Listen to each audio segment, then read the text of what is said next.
This is Will Davis with the Monroe County Reporter. In this week's newspaper, is Mary Persons coach Brian Nelson interested in a job outside of Forsyth? Crisp County reportedly fired its football coach even after going to the state semifinals. He was fired after 4 years for the Cougars.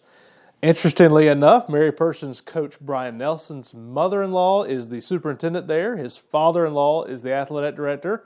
A lot of speculation online that Nelson may be interested in the job, but he tells the reporter that he is not that interested, that it's early yet, but he just doesn't think that's going to happen. Read more about that situation in this week's Reporter. Here at The Reporter, we understand how important local businesses are to our community, so let us help promote your local business by putting you in front of our over 15,000 Facebook followers. We've got some great new rates for this new broadcast that we've got. So just give me a call or a text or an email and we'll get you set up. Sad news in this week's Reporter, a Highway 74 couple both passed away from the COVID virus last week in a matter of just 5 days. In fact, family members were at the funeral of their father, Ronald Davis, who was 86, when they got word that their mother, Hilda, had also passed away from the virus. Their son, Donnie, is also in ICU at Coliseum Hospital with COVID as well. Find out more about how the family is coping in this week's Reporter.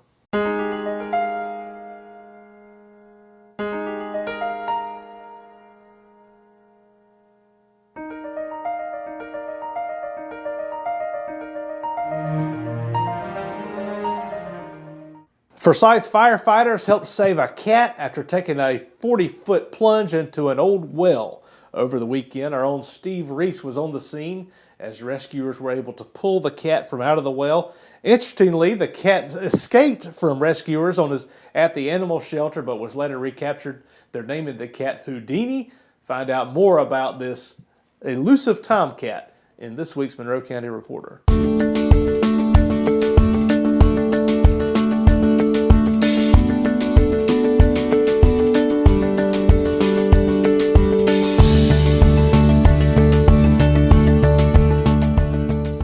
Sheriff Brad Freeman tells the Reporter that the Sheriff's Office received an alarming 911 call just moments before the fire that engulfed a home on Faith Court and wound up claiming a man in the basement. Freeman said that the caller was saying he was being kidnapped and was all over the page claiming different things, would not give his address. Finally, 911 dispatchers were able to locate the call used by pinging his cell phone. After the fire, authorities found a body in the basement sent to the crime lab. It's thought to belong to the homeowner, John Stafford. See more details in this week's Reporter. You know, we're experiencing another surge in COVID, and some people are concerned that we might experience another toilet paper shortage as we did back in March. Well, we've got a solution for you. My brand new book, On the Porch, a collection of my columns from the past 13 years serving here in Monroe County and all around small towns around the South where I've worked. Great stories, funny stories, and hopefully encouraging and inspiring stories. It's only $17 here at the Monroe County Reporter, and it'll serve two purposes. It'll maybe make you laugh, and hey, in case of a toilet paper shortage, you'll be prepared.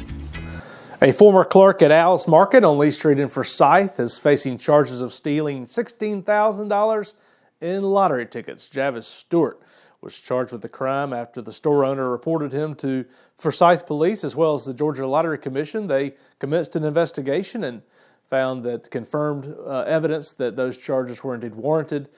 Stewart was taken to the Monroe County Jail. See more details in this week's Reporter.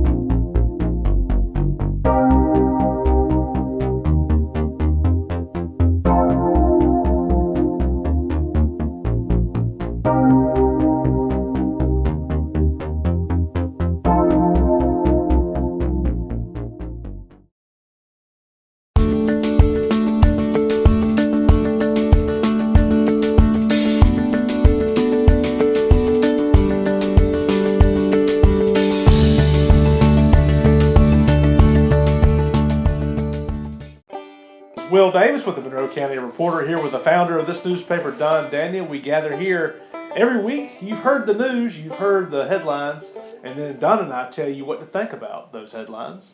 Well, one of the things I think you need to be really thinking about is this ad that you had in the paper this week. You had a most interesting ad in the paper. Yeah, we had a concerned citizen bought a full page to raise questions about City Council's sudden flip to annex 1,000 acres for the H&H Timberlands project. And Don, it sounds like the city has annexed. There's something going on, Will. Well, the city has annexed the property, but the question is, will this issue continue to color politics in Forsyth and Monroe County? Well, it did with ex-Commissioner Larry Evans and and George Imami's tirade at the commission meeting the other night. A lot of people saw that as payback. A lot of people saw that as a... You really think it was payback? Well, they were trying to pay back George for opposing the annexation. Oh, yeah, I see what They were opposed to his tiny homes project. Well, again, I think there's something going on, Will. Something is going on with H&H, the city, the mayor. Well, here's what we do know. 3 city council members will be up for re-election this year, and that's the only real local offices. We just had a countywide election, so those will be the only political races this year. So, hey, if you live in the city of Forsyth and you don't like what the city council did, then you just need to qualify to run for city council. I agree with you 100%. But that was the most interesting thing I saw in the report of this week, and your comments about it. I think it's creating a lot of interest in the community of like, what the hell is going on? I think you're right. Well, read more about it. Don's column on the outside looking in, you'll find it on page 5 every week, and my column on the porch on page 4 every week. Thanks for reading. Thanks for being part of the Reporter family.